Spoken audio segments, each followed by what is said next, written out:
السلام عليكم ورحمة الله وبركاته. حمدا لمن خلق الإنسان وعلمه البيان، والصلاة والسلام على رسول الله وعلى آله حزب الله وصحابه جند الله، وبعد. فقد قال الله تعالى في القرآن العظيم والفرقان المجيد: أعوذ بالله من الشيطان الرجيم، بسم الله الرحمن الرحيم، إن الدين عند الله الإسلام. சங்கைக்குரிய பெரியோர்களே, அன்பு சகோதரர்களே, அருமை தாய்மார்களே, சகோதரிகளே, எல்லாம் வல்ல அல்லாஹுவின் பேரருளும் நபிகள் நாயகம் ஸல்லல்லாஹு அலைஹி வஸல்லம் அவர்களது நல்லாசியும் நம் அத்தனை பேர் மீதும் நிலவுமாக. அல்லாஹும் அவனது ரசூலும் எந்தெந்த காரியங்களை எடுத்து நடக்க வேண்டும் என்று நமக்கு கட்டளையிட்டுள்ளார்களோ அவை அனைத்தையும் எடுத்து நடக்கவும், எவைகளை தவிர்த்து நடக்க வேண்டும் என்று உத்தரவு பிறப்பித்துள்ளார்களோ அவை அனைத்தையும் தவிர்த்து நடக்கவும் ஆரம்பமாக எனக்கும் உங்களுக்கும் நான் வசியத்து செய்து கொள்கிறேன். அல்லாஹ் தௌஃபீக் செய்வானாக. ஆமீன். எல்லாம் வல்ல அல்லாஹுவின் பேரருளும் நபிகள் நாயகம் ஸல்லல்லாஹு அலைஹி வஸல்லம் அவர்களது நல்லாசியும் நம் அத்தனை பேர் மீதும் நிலவுமாக. அல்லாஹும் அவனது ரசூலும் எந்தெந்த காரியங்களை எடுத்து நடக்க வேண்டும் என்று நமக்கு கட்டளையிட்டுள்ளார்களோ அவை அனைத்தையும் எடுத்து நடக்கவும், எவைகளை தவிர்த்து நடக்க வேண்டும் என்று உத்தரவு பிறப்பித்துள்ளார்களோ அவை அனைத்தையும் தவிர்த்து நடக்கவும் ஆரம்பமாக எனக்கும் உங்களுக்கும் நான் வசியத்து செய்து கொள்கிறேன். அல்லாஹ் தௌஃபீக் செய்வானாக. ஆமீன்.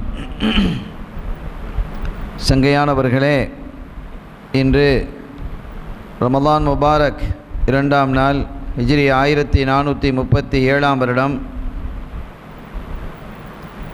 இன்றைய தினத்தில் நாம் கடந்த வருடத்திலே நபிமார்களினுடைய வரலாறுகளை நாம் பேசி வந்தோம். குறிப்பிட்ட ஒரு சில நபிமார்களை பற்றி மட்டுமே பேசக்கூடிய கால அவகாசம் இருந்தது. எனவே அதனுடைய தொடராக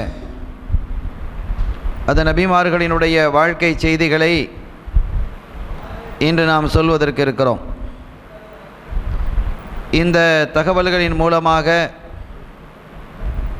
வரலாற்றை நாம் தெரிந்து கொள்வதோடு அந்த பெருமக்கள் ஆற்றிய ஹித்மாத்துத்தீன், இந்த மார்க்கத்திற்காக அவர்கள் ஆற்றிய அற்புதமான பணிகள், அவர்கள் பட்ட சிரமங்கள், இவைகளையெல்லாம் நாம் விளங்கிக் கொள்ள முடியும். அது ஒரு பக்கம் இருக்க, பொதுவாகவே நபிமார்களினுடைய வரலாறுகளை பேசுவது என்பது சுன்னத்துல்லா, அல்லாஹ்வினுடைய ஒரு வழிமுறை. அவர்கள் கல்யாணம் முடித்ததை பற்றி பேசினாலும், அவர்கள் குழந்தை பெற்றெடுத்ததை பற்றி பேசினாலும், அவர்கள் தூங்கியது, சாப்பிட்டது, குடித்தது, நடந்தது என்று எதை பேசினாலும் எல்லாமே இபாதத் என்பதை நாம் விளங்கிக் கொள்ளணும். ஏனெனில் அவர்கள் அல்லாஹ்வினுடைய நேசர்களாக இருக்கிறார்கள். அல்லாஹ்வால் அனுப்பப்பட்ட அற்புதமான திருத்தூதர்களாக இருக்கிறார்கள். பாவத்தை விட்டு பாதுகாக்கப்பட்ட பரிசுத்தவான்களாக திகழ்கிறார்கள். எனவே இந்த வரலாறுகள் நபிகள் ஸல்லல்லாஹு அலைஹி வஸல்லம் அவர்கள் இது குறித்து சொல்லும் பொழுது, ஒரு மனிதனுடைய வரலாற்றை யாராவது சொன்னால் அந்த வரலாற்றுக்குரிய மனிதன் மரணித்து போனாலும் கூட அவருடைய வரலாற்றை சொல்லும் பொழுது அவரை இவர் ஹயாத்தாக ஆக்குகிறார், கன்னமா அஹ்யாஹு என்று அவர்கள் குறிப்பிடுகிறார்கள். எனவே இந்த நன்மக்களை நாம் அவர்களுடைய வரலாறுகளை சொல்லுவது என்பது மார்க்கத்தில் இபாதத்தாக இருக்கிறது. குர்ஆனும் ஹதீஸும் அதை தூண்டுகிறது என்பதை நாம் விளங்கிக் கொள்ளணும். இன்றைய தினம் நாம் சையதுனா இஸ்ஹாக் அலைஹிஸ்ஸலாம் அவர்களுடைய வரலாற்றை நாம் பார்க்க இருக்கிறோம். சையதுனா இப்ராஹிம் அலைஹிஸ்ஸலாம் கலீலுல்லா அவர்களுக்கு 2 மகன்கள் இருந்தாங்க. நபிமார்களாக பல மகன்கள் இருந்திருக்கிறாங்க. நபிகளாக இருந்தது 2 மகன்கள், இஸ்மாயில் அலைஹிஸ்ஸலாம், இஸ்ஹாக் அலைஹிஸ்ஸலாம். அதில் இஸ்ஹாக் அலைஹிஸ்ஸலாம் அவர்களுடைய வரலாற்றை நம்ம பார்க்க இருக்கிறோம். இதில் மூத்தவங்க யாருன்னு கேட்டால் இஸ்மாயில் அலைஹிஸ்ஸலாம் அவருங்க தான். மூத்தவர்கள் இஸ்மாயில் அலைஹிஸ்ஸலாம் அவர்கள் தான். ஆனால் அவர்களுடைய வரலாற்றை கடந்த வருடத்திலே இப்ராஹிம் அலைஹிஸ்ஸலாம் அவர்களை பற்றி நாம் பேசும் பொழுது அவர்களுடைய செய்திகளையும் நாம் இணைத்தே பேசி வந்திருக்கிறோம். ஏனெனில் இஸ்மாயில் அலைஹிஸ்ஸலாம் அவர்களுடைய வாழ்க்கை வரலாறு என்பதெல்லாம் தன்னுடைய தந்தையோடு ஒட்டியதாகத்தான் இருந்தது. குர்பான் கொடுப்பதாக இருந்தாலும், காபாவை கட்டுவதாக இருந்தாலும், அதே போன்று அவர்களுடைய ஒரு மனைவியை மாற்றிவிட்டு இன்னொரு மனைவியை முடிக்க சொன்னாங்க என்பது வாழ்க்கை சம்பந்தப்பட்டதாக இருந்தாலும் எல்லாமே சையதுனா இப்ராஹிம் அலைஹிஸ்ஸலாம் அவர்களோடு தொடர்புடையதாக இருந்ததின் காரணத்தினால் பெரும்பாலான செய்திகளை, வரலாற்றிலே நாம் அறிந்த பெரும்பாலான செய்திகளை, இப்ராஹிம் அலைஹிஸ்ஸலாம் அவர்களுடைய வரலாறை குறித்து நாம் பேசும் பொழுது அதையும் நாம் சொல்லியிருக்கிறோம். எனவே இஸ்ஹாக் அலைஹிஸ்ஸலாம் அவர்களை பற்றிய செய்தியை நாம் இப்போது பேச இருக்கிறோம். இஸ்ஹாக் அலைஹிஸ்ஸலாம் அவர்கள் இஸ்மாயில் அலைஹிஸ்ஸலாம் அவர்களுக்கு 14 வயசு இளமை. இஸ்ஹாக் அலைஹிஸ்ஸலாம் அவர்கள் பிறக்கும் பொழுது இஸ்மாயில் அலைஹிஸ்ஸலாம் அவர்களுடைய வயது 14 என்று வரலாற்று ஆசிரியர்கள் குறிப்பிட்டு காட்டுகிறார்கள். இஸ்ஹாக் அலைஹிஸ்ஸலாம் அவர்கள் ரிஃப்கா என்ற ஒரு பெண்ணை கல்யாணம் முடித்தாங்க. இந்த ரிஃப்கா யாருன்னு கேட்டால் பத்தாவீல் என்று சொல்லக்கூடியவருடைய மகள். அப்போ இப்ராஹிம் அலைஹிஸ்ஸலாம் இருக்கிறாங்க. இப்ராஹிம் அலைஹிஸ்ஸலாம் இருக்கும் பொழுதே அவங்களுக்கு கல்யாணம் நடந்துருச்சு. யாருக்கு? இஸ்ஹாக் அலைஹிஸ்ஸலாம் அவர்களுக்கு கல்யாணம் நடந்தது. ஃபி ஹயாத்தி அபீஹி. அந்த சமயம் இஸ்ஹாக் அலைஹிஸ்ஸலாம் அவர்களுக்கு 40 வயசு. 40 வயசில் தான் அவங்க கல்யாணம் முடிச்சிருக்கிறாங்க.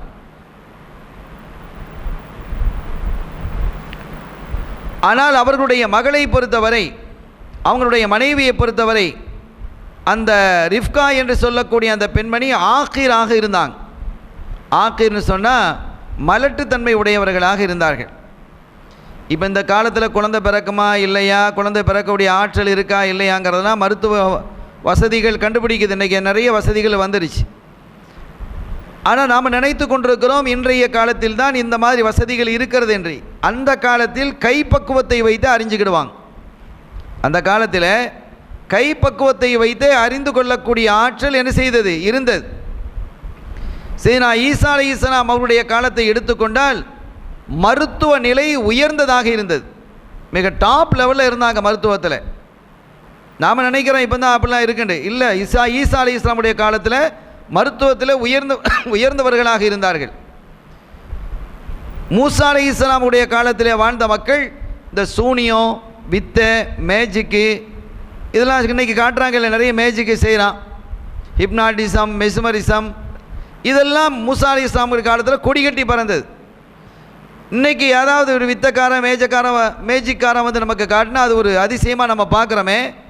அந்த காலத்தில் இதெல்லாம் கொடிகட்டி பறந்தது. அல்லாஹ் குர்ஆனில் சொல்கிறான். அந்த சாஹிர்களை பற்றி சொல்லும் பொழுது அவங்க என்ன செஞ்சாங்க? தங்களுடைய கைகளில் இருந்த கயிறுகளை கீழே போட்டாங்க. அவளும் பாம்பாக மாறியது. மூசா அலைஹிஸ்ஸலாம் தன்னுடைய கையில் இருந்த அசாபை கீழே போட்டாங்க. அது பாம்பாக, சோபானு முபீன், பிரம்மாண்டமான பாம்பாக மாறி அது மற்ற பாம்புகளையெல்லாம் விழுங்கிடுச்சு என்றெல்லாம் குர்ஆன் ஹதீஸ் நமக்கு சொல்லி காட்டுகிறது. அந்த மாதிரி கலையில் அவங்க மேன்மை பற்றி இருந்ததின் காரணத்தினால் அதற்கு தகுந்தவாறு நபிமார்களை அல்லாஹ் தஆலா அனுப்பினான். அந்தந்த காலத்தில் உள்ளவங்க என்ன துறையிலே ஓங்கி நிற்கிறார்களோ அந்த துறையிலே மிக தேர்ச்சி பெற்றவர்களாகத்தான் நபிமார்களை அல்லாஹ் அனுப்பினான். அந்த வகையில் ஈசா அலைஹிஸ்ஸலாமுடைய காலத்திலே வாழ்ந்தவர்கள் மருத்துவத்துறையிலே உயர்ந்த நிலையிலே இருந்தாங்க. அதனால தான் சையதுனா ஈசா அலைஹிஸ்ஸலாம் அவர்களை ஒரு டாக்டராக அல்லாஹ் அனுப்பினான். அவங்க கையை வச்சு தடவுனா குஷ்டரோகம் சரியாக போயிடும். கையை வச்சு தடவுனா பார்வை இல்லாதவருக்கு பார்வை கிடைச்சிடும். கும்பி இதுன்னு இல்லான்னு கையை வச்சு தடவுனா எலும்புன்னு சொன்னால் மூத்தா பணம் எலும்பிடுறான். இன்றைக்கி அது நடக்குமா? மரணித்தவரை ஹயாத்தாக்க முடியுமா? பார்வையற்றவர்களுக்கு பார்வை கொடுக்கலாம், சரி, மருத்துவ வசதியின் மூலமாக. குஷ்டரோகத்தை சுகப்படுத்தலாம் மருத்துவ வசதிகளின் மூலமாக. மூத்தா போனவரை அந்த அளவிற்கு மருத்துவம் அங்கே நபிமார்களிடத்தில் மிக உயர்ந்த மருத்துவர்களாக அவர்கள் எல்லாம் இருந்திருக்கிறார்கள். எனவே இதே போன்று அன்றைய காலத்திலே சீனா இசாக் அலைஹிஸ்ஸலாமுடைய காலத்தில் அந்த பெண் குழந்தை பெறக்கூடிய தகுதியற்றவள் என்று தெரிய வந்தது. யார்? அந்த ரிஃப்கா என்று சொல்லக்கூடிய அந்த பெண். இவை குழந்தை பெற மாட்டாங்க, அந்த மாதிரி ஒரு சூழல் இல்லை என்பதை விளங்கிக்கிட்டாங்க. அதற்கு பிறகு என்ன செஞ்சாங்க? சீனா இஸ்ஹாக் அலைஹிஸ்ஸலாம் அல்லாஹ்விடத்தில் பிரார்த்தித்தார்கள், மன்றாடினார்கள். அந்த மன்றாட்டத்தை அல்லாஹ் ஏற்றுக்கொண்டு கலா கதிரை மாற்றுகிறான். 2 விஷயங்களால் கலா கதிர் மாற்றப்படும் என்பதை நாம் அறிஞ்சிருக்கிறோம். ஒன்று துஆ, இன்னொன்று சதக்கா. இந்த 2ம் கலா கதிரை மாற்றும். யம்ஹுல்லாஹு மா யஷா, அல்லாஹ் நாடியதை அழிக்கிறான். ஓதி யூசுபித், நாடியதை தரிப்படுத்தவும் செய்கிறான். ஆக கலா கதிரில் இருக்கக்கூடியதை அல்லாஹ் என்ன செய்வான்? மாற்றுவான். நம்முடைய குருநாதர் கௌதுல் ஆலம் முஹ்யித்தீன் அப்துல் காதிர் ஜீலானி கத்தஸல்லாஹு அஸ்ஸல் அசீஸ் அவர்கள் தங்களுடைய முரீதுக்கு குழந்தை இல்லை என்பதை லவ்ஹுல் மஹ்ஃபூஸை பார்த்து விளங்கிக்கிட்டாங்க. அரபி அவங்க பேர். அதற்கு பிறகு அவங்களுக்காக பிரார்த்தித்து ஒரு குழந்தையை பெற்றுக் கொடுத்தார்கள். அல்லாஹ்விடத்திலே வேண்டி நின்று அவருக்கு ஒரு குழந்தை கிடைப்பது மாதிரி ஏற்படுத்தினார்கள். அவங்களுக்கு தான் இப்னு அரபி ரஹ்மத்துல்லாஹி அலைஹி அவங்க பிறந்தாங்க. இப்னு அரபின்னா முஹ்யித்தீன் தான், தன்னுடைய ஷேக்குடைய பேர் தான் வச்சாங்க அரபி. முஹ்யித்தீன் இப்னு அரபி ரஹ்மத்துல்லாஹி அலைஹி. இன்றைக்கு தரீக்கத்தினுடைய விஷயத்தில் மகத்தான விளக்கத்தை தந்தவர்கள் முஹ்யித்தீன் இப்னு அரபி ரஹ்மத்துல்லாஹி அலைஹி அவர்கள். அவர்களுடைய செயல்பாடுகள், அவர்களுடைய அறிவு, ஆக்கங்கள் எல்லாம் மிக விரிவாக பேசப்படுகிறது. ஹைர், அருமையானவர்களே, ஆக நாம் என்ன சொல்ல வருகிறோம் என்றால், அன்றைய காலத்தில் இந்த ரிஃப்கா என்ற அந்த பெண்மணிக்கு குழந்தை இல்லாத ஒரு நிலை இருந்தது, மலட்டுத்தன்மை உடையவர் என்று மருத்துவத்தில் சொல்லப்பட்டது.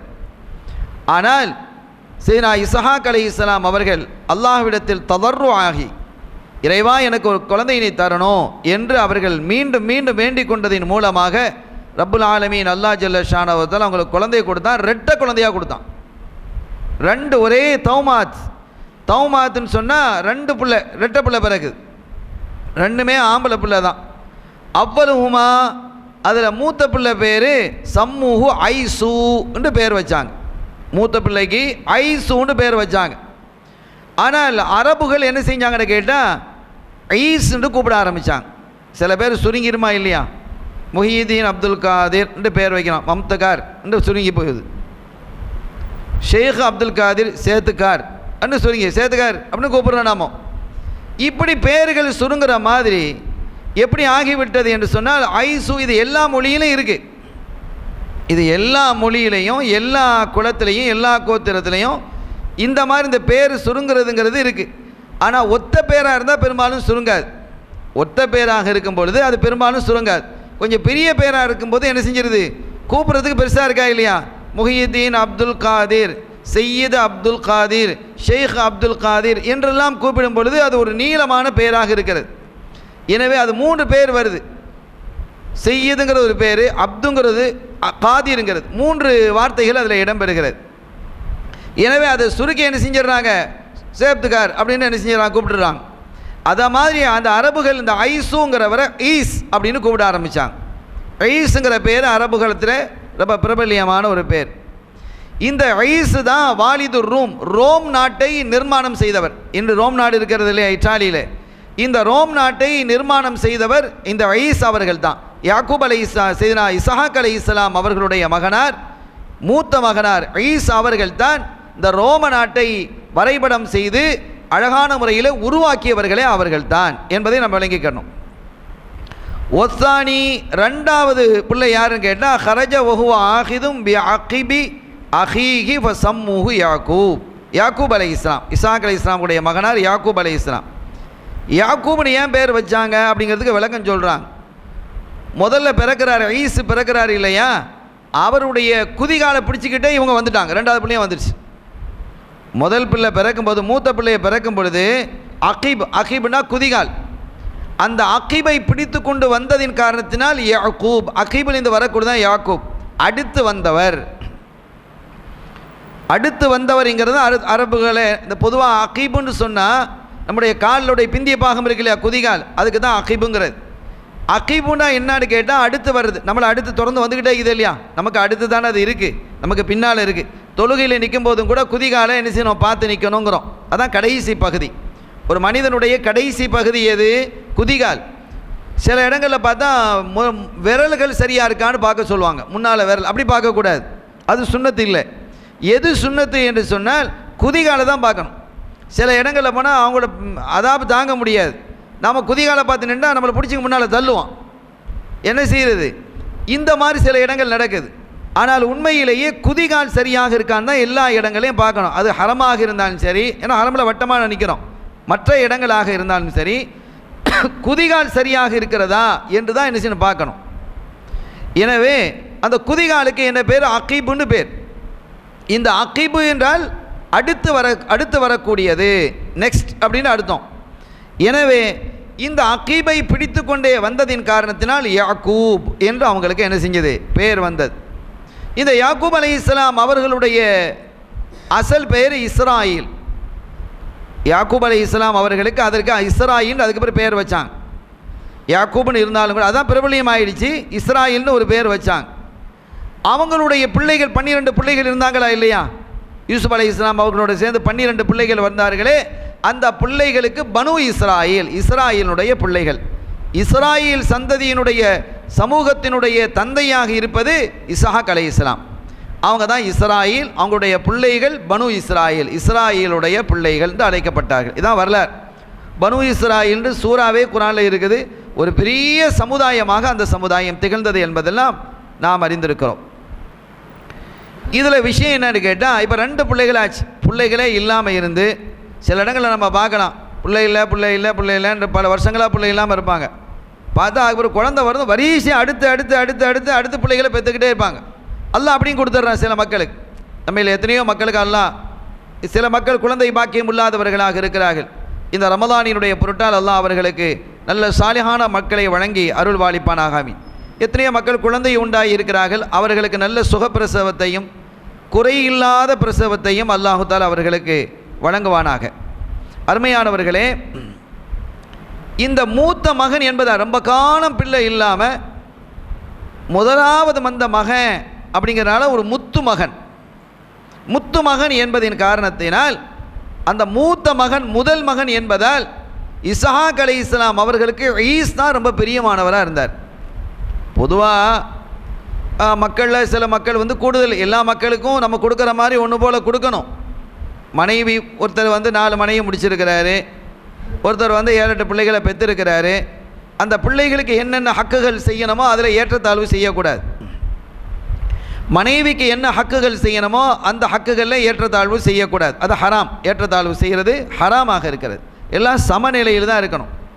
எந்த அளவுக்கு ஃபுகஹாக்கள் சொல்கிறாங்க அப்படின்னு கேட்டால், ஒரு மனிதர் மௌத்தாயிட்டார்னு வைங்க, அவருடைய சொத்துக்களை பிரிக்கணுமா இல்லையா? அவருடைய சொத்துக்களை பிரிக்கும் பொழுது ஆணுக்கு 2 பங்கு பெண்ணுக்கு 1 பங்குன்னு குர்ஆன் நமக்கு சொல்லுது. ஹைர். ஆனால் அவருடைய ஹால் ஹயாத்திலேயே தன்னுடைய சொத்துக்களை பகிர்ந்து கொடுக்குறாரு, பிரித்து கொடுக்குறாருன்னு வைங்க. இப்போ எப்படி செய்யணும்? ஆணுக்கு 2 பெண்ணுக்கு 1 இல்லை, ஆணுக்கு பெண்ணுக்கு சமமாக தான் கொடுக்கணும். அதுதான் சுன்னத். ஹால் ஹயாத்திலேயே அவர் பிரித்து கொடுக்குறாரு, தன்னுடைய வாழ்நாளையிலேயே சொத்துக்களை என்ன செய்கிறாரு? பிரித்து கொடுக்குறார். எல்லாத்தையும் கொடுக்குறான்னு சொன்னால் எல்லாருக்கும் என்ன செஞ்சிடணும்? சம பங்காக கொடுத்துடணும். அவருடைய மௌத்துக்கு பிறகு பிரிப்பதாக இருந்தால் அதை என்ன செய்யணும்? ஆணுக்கு 2 பெண்ணுக்கு 1 நம்ம என்ன செய்யணும்? கொடுக்கணும் என்பது மார்க்க சட்டம். நம்ம ஊரை பொறுத்த வரைக்கும் இன்னொரு சிறப்பு இருக்கிறது. இப்போ உதாரணமாக ஒரு பொம்பளை மௌத்தாயிட்டாங்க, அவங்களுக்கு ஒரு ஆம்பளை பிள்ளைங்க இருக்குது, பொம்பளை பிள்ளைங்க இருக்குது வச்சுக்கணும். உதாரணத்துக்கு ஒரு ஆம்பளை பிள்ளையும் பொம்பளை பிள்ளைங்க இருக்குது. நம்ம ஊரினுடைய நடைமுறை எப்படி இருக்குது? இந்த வீடு யாருக்குரியது? பிள்ளைக்கு தான் போய் சேர்ந்துருது, மகளுக்கு தானே சேருது. வீட்டை யாருக்கு கொடுக்கணும்? அது அம்மாவுடைய வீடு, மகளுக்குன்னு போயிடுது. ஆனால் உண்மையிலே எப்படி கொடுக்கணும்? ஷரியத்தின் பிரகாரம் என்ன சொல்லுகிறது என்றால், ஆணுக்கு 2 பங்கு பெண்ணுக்கு 1 பங்கு. அது வீடாக இருந்தாலும் நகையாக இருந்தாலும் சொத்தாக இருந்தாலும் பணமாக இருந்தாலும் அப்படி தான். ஆனால் நம்முடைய மூதாதையர்கள் அப்படியே ஒரு அழகான வழிமுறையை நமக்கு ஏற்படுத்தி தந்துட்டாங்க. பொருந்தி போகிறது. குர்ஆன் சொல்கிறது தான் நம்ம கேட்கணும். ஆனால் குர்ஆன் இதில் என்ன செய்யுது? ஒரு சலுகையை நமக்கு தருகிறது. ஒருத்தர் விட்டு கொடுக்குறான்னு வைங்க, பிரச்சனை இல்லை. நம்ம பிள்ளைக்கு கொடுக்கும்போது, சகோதரிக்கு கொடுக்கும்போது எனக்கு அதில் வீட்டில் பங்கு வேணும்னு யாரும் கேட்கறது இல்லை. அது ஒரு பண்பாடாக அப்படியே ஆக்கிட்டோம். நாம ஒரு பெண்ணுக்கு நம்ம கொடுக்கறது ஹக்கு என்று நகைகளில் நிறைய பங்குகளை அங்கே கொடுத்துட்றோம். சொத்துக்களில் வேணுமானா ஆணுக்கு 2 பெண்ணுக்கு 1 என்ன செஞ்சுக்கிறாங்க? பிரிச்சுக்கிறாங்க. இப்படி ஒரு அழகான வழிமுறையை நம்முடைய ஆபாக்கள் ஏற்படுத்தினாங்க. ஆனால் அதே சமயத்தில் ஷரியத்தில் அப்படி வேணும்னு ஒரு மனிதர் கேட்டார்னு வைங்க, கொடுத்து தான் ஆகணும். கேட்காத வரைக்கும் பிரச்சனை இல்லை. கேட்டு விட்டால் குர்ஆனினுடைய அடிப்படையில் ஆணுக்கு 2 பங்கு பொண்ணுக்கு 1 பங்கு, அது வீடாக இருந்தாலும் நகையாக இருந்தாலும் சொத்தாக இருந்தாலும் பணமாக இருந்தாலும் காராக இருந்தாலும் எதுவாக இருந்தாலும் சரி, அப்படி தான் கொடுத்து ஆகணும் என்பதை நாம் விளங்கிக்கிடணும். ஆனால் ஹால் ஹயாத்தில் இருக்கும் பொழுது எல்லாருக்கும் சம பங்காக கொடுக்கணும். மனைவிகளாக இருந்தாலும் சரி, அதே மாதிரி பிள்ளைகளாக இருந்தாலும் சரி, எல்லார்ட்டையும் சமநிலையில் பழகணும், சமநிலையில் கொடுக்கணும். தன்னுடைய கல்பு ஒரு பிள்ளையின் மீது அன்பாக இருக்கிறது, ஒரு மனைவியின் மீது கூடுதல் பாசத்தை காட்டுதுன்னு வைங்க, அது தப்பில்லை, அது தப்பில்லை, அது இயல்பு. மனசு 4 மனைவியில் ஒரு மனைவி மீது கூடுதல் பாசம் காட்டுதுன்னு வைங்க, கூடுதலாக விரும்புது, ஒரு மனைவியை கூடுதலாக விரும்புது, அவருடைய குணத்துக்காகவோ அழகுக்காக எதுக்கோ ஒன்று மனசு கூடுதலாக விரும்புகிறதுன்னு வைங்க, இது தப்பா? இது தப்பு இல்லை, அதுக்கு நாம் என்ன செய்ய முடியும்? ஆனால் அதே சமயத்தில் 4 கூடுதலாக விரும்புதுங்கிறதுக்காக அந்த மனைவிக்கு கூடுதலாக கொடுக்கக்கூடாது. எல்லாருக்கும் 10,000 ரூபா கொடுக்குறியா, இவளுக்கும் 10,000 தான், எல்லாருக்கும் 5,000, இவளுக்கும் 5,000 தான். ஒரு மனைவி வீட்டில் 2 நாள் தங்குறியா, இந்த வீட்லேயும் 2 நாள் தான் தங்கணும். இதில் ஏற்றத்தாழ்வு செய்யக்கூடாது. ஆனால் கல்பில் ஒரு மனைவியின் மீது ஆசை கூடுதலாக இருக்குது, ஒரு மனைவியின் மீது ஆசை குறைவாக இருக்குன்னு சொன்னால் அதில் பிரச்சனை கிடையாது. ஏன்னா ஸல்லல்லாஹு அலைஹி வஸல்லம் அவங்க சொல்கிறாங்க, யாரப் என்னுடைய மனைவிமார்களுக்கு மத்தியில் நான் நீதமாக நடக்கிறேன் என்பதை நீ அறிவாய். நான் எந்த ஏற்றத்தாழ்வும் செய்யலை, ஆனாலும் என்னுடைய கல்பு ஆயிஷாவின் மீது மாயிலாகிறது, சாய்கிறது, என்னுடைய கல்பு உங்கையில் ஃபீ எதிக்க உங்கையில் இருக்குது அப்படின்ட்டு ஸல்லல்லாஹு அலைஹி வஸல்லம் செஞ்சுட்டாங்க, அழகாக சொல்லிட்டாங்க. இது அவங்களுக்காக சொல்லப்பட்டதா? இந்த சமூகத்திற்காக சொல்லப்பட்டது. மனசு ஒரு மனைவியின் மீது கூடுதல் மாயிலாக ஆகிறது என்று சொன்னால் அது குற்றமாக ஆகாது. ஆனால் அதே சமயத்தில் கொடுக்கல் வாங்கல், அதே மாதிரி அவங்களுக்கான ஒதுக்கப்படக்கூடிய நாட்கள், இவைகள் எல்லாம் சரிசமமாக இருக்கணுங்கிறது நம்ம விளங்கிக்கிறோம். இதே மாதிரி இங்கே இந்த பிள்ளைகளுக்கு சரிசமமாக இஸ்ஹாக் அலைஹிஸ்ஸலாம் கொடுத்து வந்தாலும் கூட மூத்த பிள்ளைங்கிறதுனால அவங்க மேலே கூடுதல் பாசம் இருந்தது, அவங்களுக்கு ரொம்ப பிரியமாக இருந்தாங்க. ஈசு தான் ரொம்ப பிரியம் இஸ்ஹாக் அலைஹிஸ்ஸலாம் அவர்களுக்கு. உம்மா இருக்கிறாள் ரிஃப்கா, அவங்களுக்கு இது இளைய பிள்ளைகளும் சின்ன இளையவருங்கிறதுனால இவங்க மேலே பாசம் வந்தது. உம்மாக்காரி இளைய பிள்ளை மேலே பாசம் கூடுதலாக காட்டுறாங்க, வாப்பாக்கார மூத்த பிள்ளை மேலே பாசம் காட்டுறாங்க. இப்படியான ஒரு நிலை இருந்து கொண்டு இருந்தது. ஒரு காலம் கடந்து போனது. இஸ்ஹாக் அலைஹிஸ்ஸலாம் அவர்களுடைய வாழ்வின் இறுதி பகுதி வந்த பொழுது அவர்களுக்கு பார்வை தெரியாமல் போனது, அவங்களுக்கு சரியாக பார்வை தெரியல. இந்த மாதிரி ஒரு நிலை வந்த பொழுது ஒரு நாள் தன்னுடைய மூத்த மகனை அழைத்து, பாப்பா அங்கே வாங்க, அவர் நல்ல வேட்டையாடக்கூடியவர். மூத்த மகன் ஐஸ் இருக்கிறாங்களே, அவங்க நல்ல வேட்டையாடக்கூடிய திறமை மிக்கவராக அவங்க இருந்தாங்க. அவர்களை அழைத்து சொன்னாங்க, எனக்கு ஒரு அஷ்தகி அலப்னிஹில் ஐஸ் தஆமன் வ அமரஹு அன் யذهب ஃபயஸ்தாத லஹு ஸைதன் வ யத்பஹு லஹு லியுபாரிக அலைஹி வ யதுஉ லஹு. தன்னுடைய மகனை ஒரு நாள் அழைக்கிறாங்க. இந்த நபிமார்களுக்கு அல்லாஹ் தஆலா விசேஷமான சில துஆக்களை கொடுத்துருந்தான்,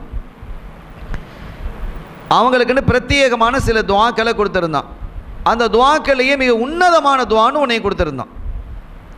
அதை கேட்டால் நோ அப்ஜெக்ஷன், உடனே கபூல் தான்.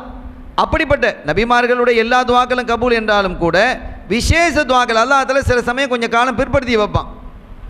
இந்த சில துஆக்கள் இருக்கிறத இதை பிற்படுத்துறதா இல்லை, கேட்ட உடனே கொடுக்கறது. அதில் தலையான துஆன்னு ஒன்று இருக்கும், அது ரொம்ப எல்லா நபிமார்களும் பிரத்யேகமான ஒரு விஷயத்துக்காக தான் என்ன செஞ்சாங்க, அதை பயன்படுத்தினாங்க. எல்லா நபிமார்களும் அதை பயன்படுத்திட்டாங்க. அவ்வளோ பேரும் தங்களினுடைய முக்கியமான சமூகத்திற்காக வேண்டியோ, தன்னுடைய பிள்ளைகளுக்காக வேண்டியோ, தன்னுடைய குடும்பத்திற்காக வேண்டியோ, ஏதோ ஒன்று ஒரு நல்ல ஹைரான விஷயத்திற்காக என்ன செஞ்சாங்க, அந்த துஆக்களை பயன்படுத்தினாங்க. ஒரே ஒரு நபி தான் அந்த துஆவை பயன்படுத்த இல்லை, நமது நபி கண்மணி முஹம்மதுர் ரசூலுல்லாஹி ஸல்லல்லாஹு அலைஹி வஸல்லம். அவங்க சொல்லிட்டாங்க, நான் அந்த துஆவை ஒளிச்சு வச்சிருக்கிறேன் அப்படிங்கிறாங்க. அப்படியே சொல்கிறாங்க. எதுக்காக? லி உம்மதி, கியாமத்து நாளையில் அந்த துஆவை நான் பயன்படுத்துவேன், கியாமத்து நாளையில் என்னுடைய உம்மத்துக்காக அந்த துஆவை நான் பயன்படுத்துவதற்காக இஹ்தபத், நான் ஒளிச்சு வச்சிருக்கிறேங்கிறாங்க. அப்போ எவ்வளோ பெரிய கருணையான நபின்னு பாருங்கள். எல்லா நபிமாரும் கேட்டு முடிச்சுட்டாங்க, இவங்க மட்டும் அப்படி என்ன செஞ்சிட்டாங்க, அதை வச்சுட்டாங்க. யாரப்பி எனக்கு ஒரு விசேஷமான ஒரு துஆவை எனக்கு தந்திருந்தியே, அதை இப்போ நான் அதை கேட்க போகிறேன். ஏன்னா ஆகிரத்தில் கேட்பாங்க, இது கொஞ்சம் காலத்தில் வாழ போகிறோம், அது நீண்ட காலம் முடிவில்லாத ஒரு வாழ்க்கை வாழ வேண்டி இருக்கிறதுனால தன்னுடைய உம்மத்தை கருத்திலே கொண்டு கண்மணி நாயகம் ஸல்லல்லாஹு அலைஹி வஸல்லம் அவர்கள் என்ன செஞ்சிட்டாங்க, அந்த துஆவை நான் ஒளித்து வைத்திருக்கிறேன் என்று அவங்க குறிப்பிடுறாங்க. இப்போ தன்னுடைய மூத்த மகனார் ஈசா அவர்களுக்கு அந்த பிரத்யேகமான துஆவை கேட்கணும்னு விரும்பினாங்க. ஏன்னா அந்திம காலம் ஆயிடுச்சு. அதை யாருக்கு பயன்படுத்தலாம்? தன்னுடைய மூத்த மகனுக்கு அந்த துஆவை பயன்படுத்தணும்னு நினைக்கிறாங்க. அது அவங்களுக்கு சொந்தமாக கொடுக்கப்பட்ட துஆ தான், அவங்க யாருக்கும் பயன்படுத்தலாம். நபிமார்களுக்கு கொடுக்கப்பட்ட அந்த துஆவை அவங்க யாருக்கு என்ன செய்யலாம், பயன்படுத்தலாம்.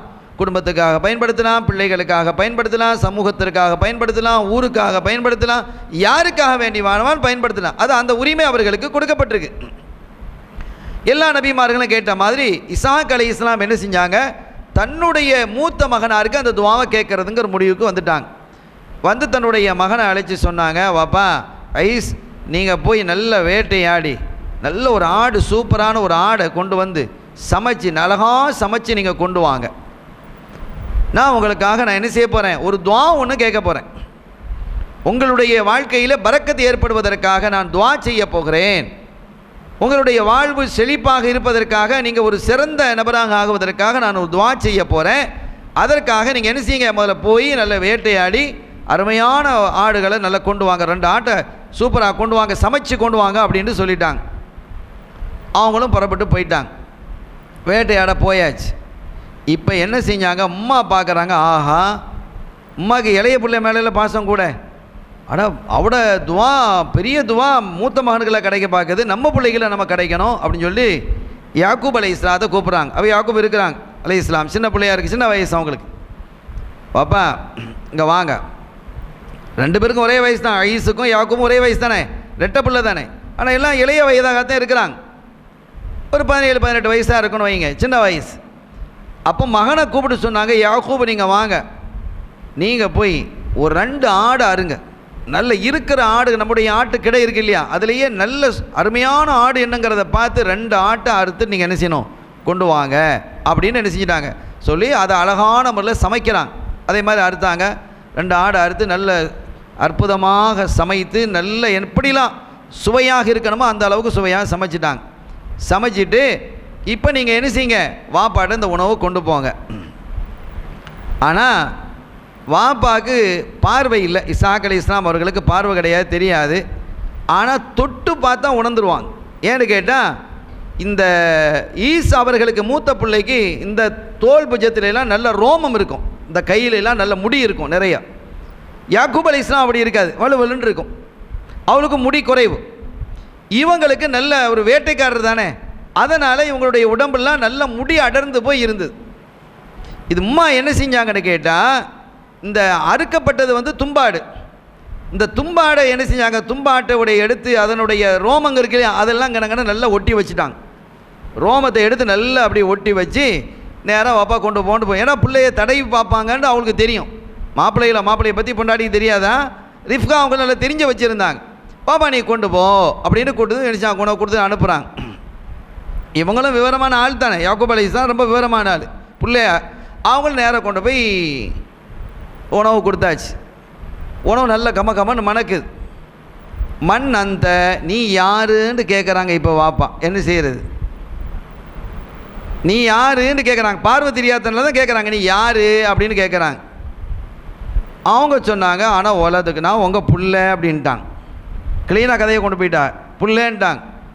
தடை பார்த்தாங்க, எல்லாம் ரோமமாக இருக்குது. அப்போ அவங்க சொன்னாங்க, உன்னுடைய உடம்பை பார்த்தா ஈசுடைய உடம்பு மாதிரி இருக்குது, உன்னுடைய குரல் சப்தத்தை பார்த்தா யாக்கூப்புடைய சத்தத்தை மாதிரி இருக்குது அப்படின்னு அவங்க சொல்கிறாங்க. இருந்தாலும் யாக்கூப்புடைய சத்தம் மாதிரி இருந்ததே, தடை பார்த்தாங்க, தடை பார்த்தா நிறைய முடியெல்லாம் இருக்க தான் செய்யுது. யாக்கூப்புக்கு முடி கிடையாது, ஈஸ் தான் வந்திருக்கிறாரு, என்னமோ நம்ம காதில் பிள்ளையோட சத்தம் என்ன செய்யுது, இளைய பிள்ளையோட சத்தம் மாதிரி விளங்குது அப்படின்னு நினச்சிக்கிட்டு சாப்பிட்டுட்டு துவா செஞ்சிட்டாங்க. அற்புதமான துவாக்களை செஞ்சாங்க. அம்மாவுக்கு கண் குளிர்ச்சி, கண்களிலிருந்து ஆனந்த கண்ணீர் வடியுது பிள்ளைக்கு கேட்ட துவாவை பார்த்து. அப்படி ஒரு துவாவை கேட்டான். இப்போ அதனால் என்ன ஏற்பட்டது, யாக்கூப் அலைஹிஸ்ஸலாம் நபியாக ஆனாங்க, இல்லைன்னா ஈஸ் தான் நபியாக வந்திருப்பாங்க. எங்களுடைய பிரார்த்தனையின் மூலமாக அவங்களுடைய பிரார்த்தனை அவங்கள நபியாக ஆக்கிடுச்சு.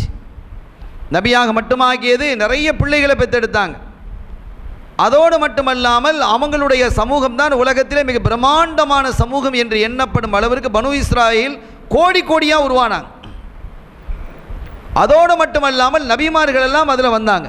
பனு இஸ்ராயேலில் தான் நபிமார்கள் வந்தாங்க. பல்லாயிரக்கணக்கான நபிமார்கள் வந்தாங்க. பெரிய சிறப்பு. எல்லாம் யாக்கூப் அலைஹிஸ்ஸலாமுடைய பிள்ளைகள் தானே, எல்லாம் யாக்கூப் அலைஹிஸ்ஸலாம் அவருடைய பிள்ளைகள் தான். பெரிய கூட்டமாக பிள்ளைகள் என்ன செஞ்சாங்க, நிறைய வந்தாங்க. இது துஆவை பெற்றுக்கொள்வது என்பது ஒரு பெரிய விஷயம். நம்ம ஊர்லேயும் இதே மாதிரி நிகழ்ச்சி நடந்ததாக சொல்லுவாங்க. ஒரு பெரிய மகான் வந்தாங்க. அவங்க என்ன செஞ்சாங்க, ஒருவருக்காக துஆ செய்கிறதுக்காக இருந்தாங்க. இதை பார்த்துக்கிட்டு இன்னொருத்தர் என்ன செஞ்சிட்டாரு, தம் பிள்ளையை கூட்டிகிட்டு போய் அந்த துஆவை பெற்றுட்டாரு அப்படின்லாம் வரும். எனக்கு அந்த சரியான ஞாபகம் இல்லை. இது பேர் இந்த நம்ம சிறிய ஜும்மா பள்ளியில் வச்சு இது நடந்ததுன்னு சொல்லுவாங்க. கிட்டத்தட்ட 200-300 வருஷத்துக்கு முன்னால் நம்ம ஊர்களுடைய ஒரு மகான்களாக அவங்க உருவானாங்க. அவங்களுடைய துஆவ மூலமாக விலாயத்து அவங்களுக்கு கிடச்சிருச்சு. அதுக்கு அடுத்தாப்புல அந்த ஆள் வர்றாங்க, துஆ செய்யுங்க. அதான் துஆ செஞ்சுட்டானே, இல்லையே நான் கூட்டிகிட்டு வரலையே பிள்ளையே அப்படின்னோடனே, ஆஹா வேறு யாராக வந்து அந்த துஆவை பெற்றுட்டு போயிட்டாங்களேன்னு சொல்லி. ஆனால் துஆவை கொடுத்த துஆவை யாரும் கேன்சல் பண்ண போகிறது இல்லை, நாதாக்கள் அதை செய்ய மாட்டாங்க. அந்த மாதிரி ஒரு ஊர்லேயும் நம்ம என்ன செஞ்சுருக்குது, நிகழ்வு நடந்திருக்கு. அருமையானவர்களே, இப்படி ஒரு துஆவை கேட்ட பொழுது அந்த தாய்க்கு ரொம்ப சந்தோஷமாயிடுச்சு, ரொம்ப மகிழ்ச்சி ஆகிட்டாங்க. ஆஹா அற்புதமான துஆ தன்னுடைய பிள்ளைக்கு கிடச்சிருச்சு அப்படின்னு. அப்போ ஈஸு யார், அவங்க பிள்ளை தானே, ரெண்டும் அவங்க பிள்ளை தான். இருந்தாலும் இளைய பிள்ளை மீது இவளுக்கு கூடுதல் பாசமாக இருந்தது, மூத்த பிள்ளை மீது வாப்பாவுக்கு கூடுதல் பாசமாக இருந்தது. ஆனால் வாப்பா பாசம் காட்டிய பிள்ளைக்கு அந்த துஆ கிடைக்காம போச்சு. அம்மா என்ன செஞ்சிட்டாங்க, சில தந்திரத்தின் மூலமாக அதை பெற்றுக்கிட்டாங்க. ஒரு நல்ல விஷயத்தை பெறுவதற்கான தந்திரங்கள். இங்கே எந்த ஒரு பொய்யும் நடக்க இல்லை. ஏன்னா நீ யாருன்னு கேட்கும்போது நான் ஈஸுன்னு அவங்க சொல்லலை. உலது பாப்பா உங்கள் புள்ள தானா அப்படின்னாங்க. உங்கள் புள்ள தான் வந்திருக்கிறேன் அப்படின்ன உடனே, அப்படியா, சத்தத்தை பார்த்தா யாக்கூபுடைய சத்தம் மாதிரி இருக்குது, உன்னை தொட்டு பார்த்தா ஈசு மாதிரி இருக்குதே அப்படின்னு சொல்லிட்டு, சரி ஹை என்று சாப்பாடு சாப்பிட்டுட்டு துஆவை என்ன செஞ்சிட்டாங்க, துஆவை செஞ்சு முடிச்சிட்டாங்க. அதற்கு பிறகு பெரிய ஒரு சந்தோஷமாகிட்டு இனி கொஞ்சம் நேரம் கழித்து ஈசு வாராங்க. அவங்க எல்லாம் சாப்பாடு எல்லாம் சூப்பராக சமைச்சிக்கிட்டு அவங்க கொண்டு வந்து சாப்பாடு என்ன செய்கிறாங்க, கொடுக்குறாங்க. பாப்பா என்ன இருங்க சாப்பாடு, நீங்கள் என்ன சாப்பாடுன்னு கேட்குறாங்க. நீங்கள் கேட்டீங்களே அஷ்தகி, எனக்கு ஒரு சாப்பாடு சமைச்சு வா, வேட்டையாடி நல்ல சாப்பாடு சமைச்சு வான்னு சொன்னீங்களே. ஆமாம் சொன்னேன். அப்போ ஏற்கனவே கொண்டு தந்தியப்பா நீ அப்படின்ட்டு, நான் வரலையே. ஆஹா, அப்போ யாக்கூப் வந்து வாங்கிட்டு போயிட்டார் போல இருக்குது. இப்போ இவங்களுக்கு கோவம் வந்துருச்சு, ஈஸுக்கு கோவம் வந்துடும். ஆஹா யாக்கூப் நம்ம என்ன செஞ்சிட்டார், மோசடி செஞ்சிட்டார் ஈஸ் நினைக்கிறாங்க. அல்லாஹ் தஆலாவுடைய நாட்டம் அது. அந்த வாப்பாவுடைய துஆ பெறுறதுல இளையவர் முந்திட்டாங்க. யாக்கூப் அலைஹிஸ்ஸலாம் என்ன செஞ்சிட்டாங்க, முந்திட்டாங்க. இதனால் கோபம் வந்தது. நான் தான் ஏற்கனவே சரி சாப்பிட்டுக்கிறேன், ஆனால் அந்த துஆவை நான் செஞ்சிட்டேனே வாப்பா, நான் நீ நினச்சிக்கிட்டல, நான் என்ன செஞ்சிட்டேன், அதை செஞ்சிட்டேன் என்றதும் ஈஸ் அவர்களுக்கு கடுமையான கோபம் வந்தது. அவர்கள் தன்னுடைய சகோதரரை பார்த்து சொன்னாங்க, நான் உன்னை எப்படியும் வாய்ப்பு கிடைக்கும் போது கொன்று விடுவேன், நான் உன்னை கொலை செஞ்சிருவேன். ஹாபீல் காபீலுடைய வரலாறு நடந்த மாதிரி இங்கே நீ எனக்காக கிடைக்க வேண்டிய துஆவை நீ பெற்றுக்கொண்டதின் காரணத்தினால் நான் உன்னை என்ன செய்து விடுவேன், கொன்று விடுவேன் என்று அவங்க என்ன செஞ்சாங்க, சொன்னாங்க. இது தாய்க்கு ஒரு பயம் ஏற்பட்டது. ஆஹா இது ஒரு பெரிய ஃபித்னாவாக போயிடும் போல இருக்குதே, இவரை கொன்றுவார், அவர் இவ்வளோக்கும் வீரமான ஆளும் ஒன்று, சொன்னதை செய்கிறவன் மூத்தவன் இருக்கிறான, சொன்னதை செஞ்சிருவான், வேறு வம்பு தும்புகளுக்கெல்லாம் போகக்கூடியது இல்லை என்றாலும் கூட. ஆனால் இந்த மாதிரி ஒரு வாய்ப்பு தன்னை விட்டும் நழுவி விட்டது என்பதை அறிந்து கொண்ட அவர் கண்டிப்பாக தன்னுடைய இளைய பிள்ளையை அவர் என்ன செஞ்சிருவார், கொலை செஞ்சிருவார் என்று அவங்க என்ன செஞ்சாங்க, பயந்தாங்க. கடைசியில் ஒரு நாள் ஈசு வெளியில் போயிருக்கும் பொழுது இவங்க ஏற்கனவே ஒரு திட்டம் ஏற்பாடு செஞ்சிட்டாங்க. அந்த தாயார் ரிஃப்கா ஏற்பாடு செஞ்சு தன்னுடைய கணவர்கிட்ட வந்து இசாக் அலைஹிஸ்ஸலாம் அவங்ககிட்ட வந்து சொன்னாங்க, நபியுல்லா நம்முடைய இளைய மகன் இப்படி துஆவை பெற்றுக்கிட்டாருங்கிறது உங்களுக்கும் தெரியும், இப்போ நடந்துருச்சு, அவர் ஹைர் அல்ஹம்துலில்லாஹ், ஏதோ ஒரு விஷயம் நான் தான் அதை ஏற்பாடு பண்ணேன், அது அப்புறம் எல்லா விஷயமும் என்ன நடந்துங்கிறது எல்லாருக்கும் தெரிஞ்சிருச்சு. இப்போ இந்த மாதிரி நிலைமையில் நம்முடைய மூத்த பிள்ளை ஐஸு இளையவரை கொன்று போட்டுருவேன் அப்படின்னு என்ன செஞ்சுருக்கிறாரு, சொல்லியிருக்கிறார். இப்படிப்பட்ட ஒரு நிலை ஏற்பட்டதின் காரணத்தினால நம்முடைய பிள்ளையை என்னுடைய சகோதரர் இருக்கிறார் லாபான், என்னுடைய சகோதரர் லாபான் இருக்கிறார். அவர் ஹர்ரான் என்ற ஊரில் அவர் வசிக்கிறார். அதெல்லாம் அவங்களுக்கு தெரியும். யாருக்கு தெரியும், இசாக் அலைஹிஸ்ஸலாம் அவங்களுக்கு தெரியும். என்னுடைய சகோதரர் லாபான் அவர் ஹர்ராங்கிற ஊரில் என்ன செய்கிறாரு, வசிக்கிறாரு. அதனால் நம்ம இளைய பிள்ளை யாக்கூபை அங்கே அனுப்பிடுவோம், அவர் அங்கே போய் பத்திரமாக இருக்கட்டும். எது வரைக்கும்? இலா ஹீனி யஸ்குனு கல்பா அஹீஹி அலைஹி, அவர் தன்னுடைய தம்பி மேலே இருக்கக்கூடிய அந்த கோபம் தணிகிற வரைக்கும், அது சுக்குனாக ஆகிற வரைக்கும், அவருடைய கோபம் தணிகிற வரைக்கும் நீங்கள் அங்கே என் பிள்ளையை அனுப்புறதுக்கு நீங்கள் உத்தரவு தாங்க, இல்லைன்னா பிள்ளைகளுக்கு இடையில் விவகாரங்கள் வந்துடுமேன்னு சொன்னதும் அது நியாயம்னு அவங்களுக்கு பட்டுது. சரி, நடந்து முடிஞ்சு போச்சு. ஆனாலும் தன்னுடைய ஈஸுக்கு என்ன செஞ்சாங்கன்னு கேட்டால் இன்னொரு துவாவை செஞ்சாங்க. சரி பரவாயில்ல, உனக்கு அந்த பிரத்யேகமான துவா உனக்கு இல்லை என்றாலும் கூட உனக்கு நான் வேற ஒரு என்ன செய்கிற துவாவை செய்கிறேன் என்று அவங்க என்ன செய்தார்கள், சொன்னார்கள். கடின நிலப்பகுதிகள் உனக்கு சொந்தமாக வந்து சேரும். உனக்கும் உன்னுடைய பிள்ளைகளுக்கும் உன்னுடைய சந்ததிகளுக்கும் வாழ்வாதாரம் மிக அற்புதமாக இருக்கும். நீங்கள் வாழக்கூடிய பகுதிகள் எல்லாம் கனிவளம் நிறைந்து இருக்கும் என்பது போன்ற துவாக்களை என்ன செஞ்சாங்க.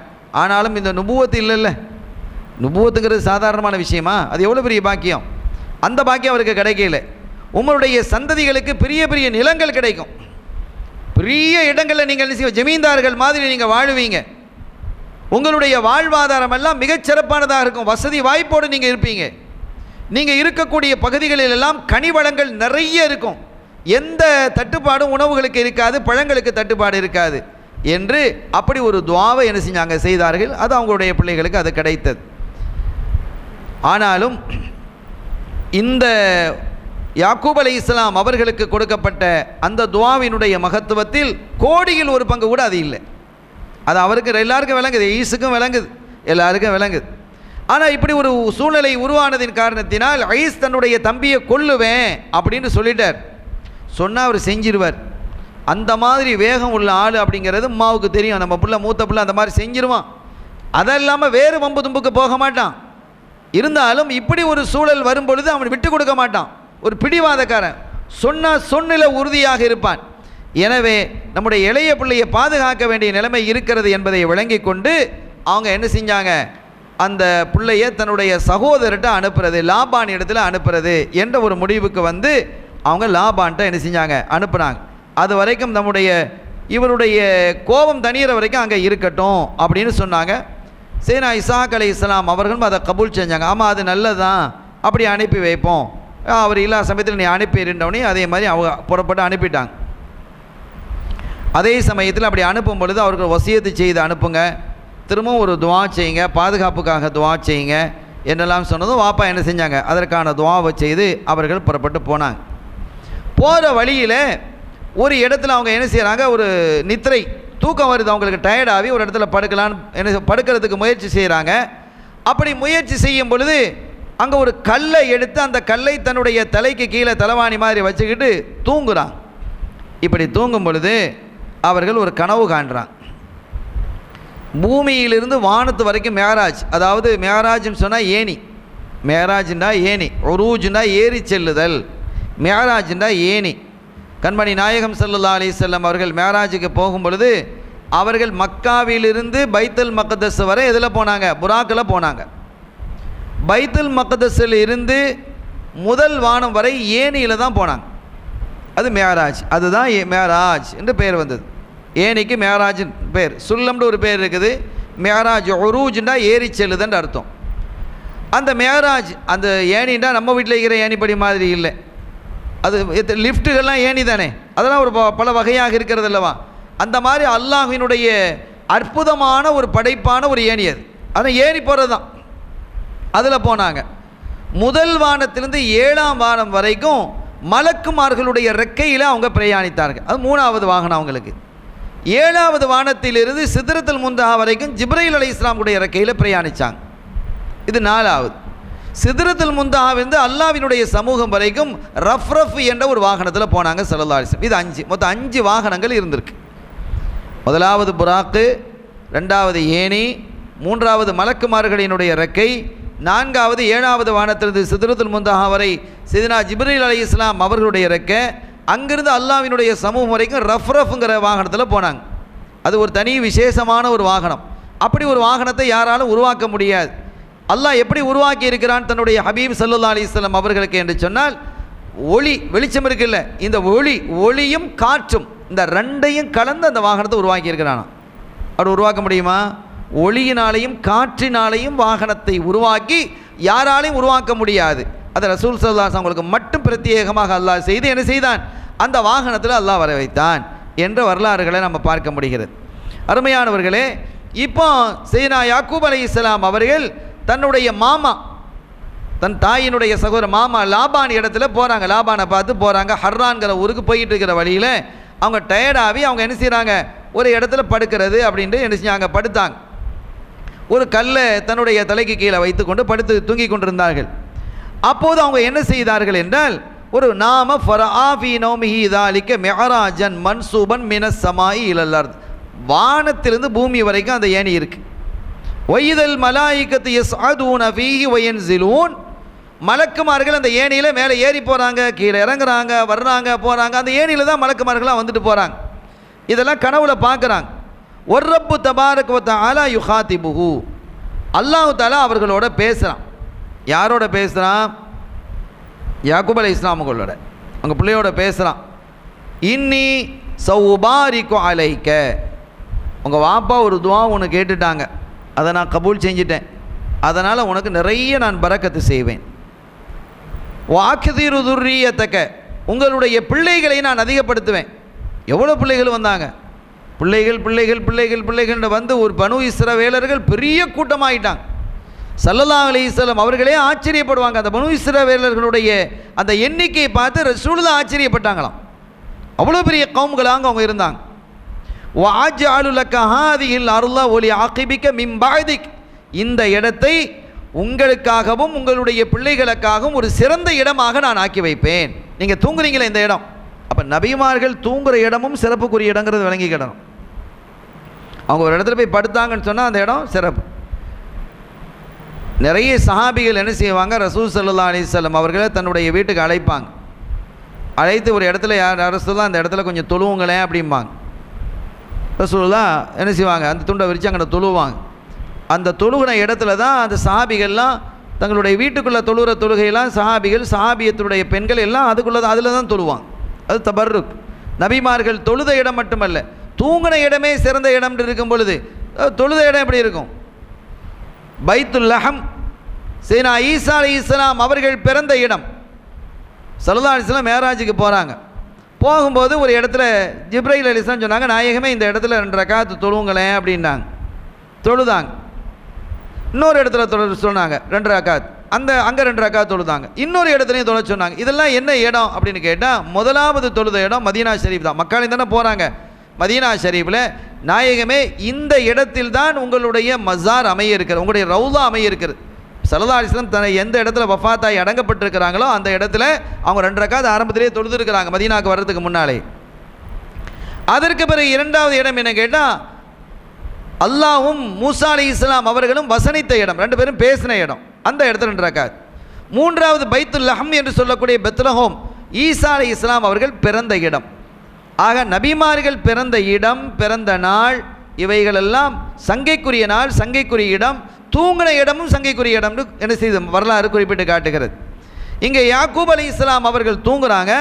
அவங்கள பார்த்து அல்லாஹ் சொல்கிறான், சௌபாரிக அலைக வஅக்ஸிரு துர்ரியதக வஅஜஅலு லக ஹாதிஹில் அர்ள வலி ஆகிபிக மின் பஅதிக், நான் உங்களுக்கு அதிகமான பரக்கத்தை செய்வேன், உங்களுடைய பிள்ளைகளை நான் அதிகப்படுத்துவேன். இந்த இடத்தை ஹாதிஹில் அர்ள, இப்போ நீங்கள் படுத்திருக்கிறீங்களே இந்த இடத்தை உங்களுக்காகவும் உங்களுடைய சந்ததிகளுக்காகவும் உங்களுக்கு பின்னால் வரக்கூடியவர்களுக்காகவும் ஒரு சங்கையான சிறந்த இடமாக நான் ஆக்குவேன் என்று அல்லாஹு தாலா என்ன செய்தான்? குறிப்பிட்டு காட்டினான். சங்கைக்குரிய பெருமக்களே, அந்த இடம் தான் எந்த இடம் அப்படின்னு அதுக்கு பிறகு அவங்க முழிச்சிட்டாங்க. முழிச்சா அவங்களுக்கு சந்தோஷமாக தாங்க இயலையில். அல்லாஹ் தன்னோட பேசுனது பெரிய விஷயம் இல்லையா? மினிஸ்டர் பேசினா எப்படி இருக்கும்? இங்கே அல்லாவே பேசுகிறானே, அல்லாவே பேசியது அவர்களுக்கு மிகப்பெரிய சந்தோஷமாக ஏற்பட்டது. அவர்கள் என்ன செய்தார்கள்? அந்த இடத்துல ஒரு நேர்ச்சை ஒன்று செய்தார்கள். ஒரு நேர்ச்சை நதிர் பண்ணுறாங்க. நான் இன்ஷா அல்லாஹ் இனிமேல் நான் வசதி வாய்ப்புகள் எனக்கு அமையும் பொழுது என்னுடைய வருமானத்தில் 10ல் 1 பங்கை நான் அல்லாஹ்வுக்காக வழங்கிடுவேன். நம்ம ஜக்காத்துக்கு 2.5 பங்கு கொடுக்குறோம் இல்லை, அவங்களுடைய இது 10. அவங்களுக்கு யாக்கூப் அலைஹிஸ்ஸலாம் அவங்களுடைய சந்ததிகள்லாம் என்ன செஞ்சணும்? 10 பங்கு கொடுக்கணும். பனி இஸ்ரவேலர்கள்லாம் ஜக்காத்தாக எத்தனை பங்கு கொடுக்கணும்? 10% கொடுக்கணும். நமக்கு அல்லாஹ் எவ்வளோ லேசாக்கி வச்சுருக்கிறான் 2.5%. அதை கொடுக்குறதுக்கே பெரிய பாடாக இருக்குது. என்னமோ நம்ம காசுங்கிற மாதிரி அல்லாஹ் நம்ம கையில் தந்து வச்சு கொடுறாங்கிறான். இவன் நம்ம ஒரு வேலைக்காரனாக வச்சுருக்கிறோம், ஒரு கணக்கு பிள்ளையை வச்சுருக்கிறோம், நம்ம முதலாளி கணக்கு பிள்ளை எடுக்கணும், அவனுக்கு 10,000 ரூபா கொடுக்கணும்.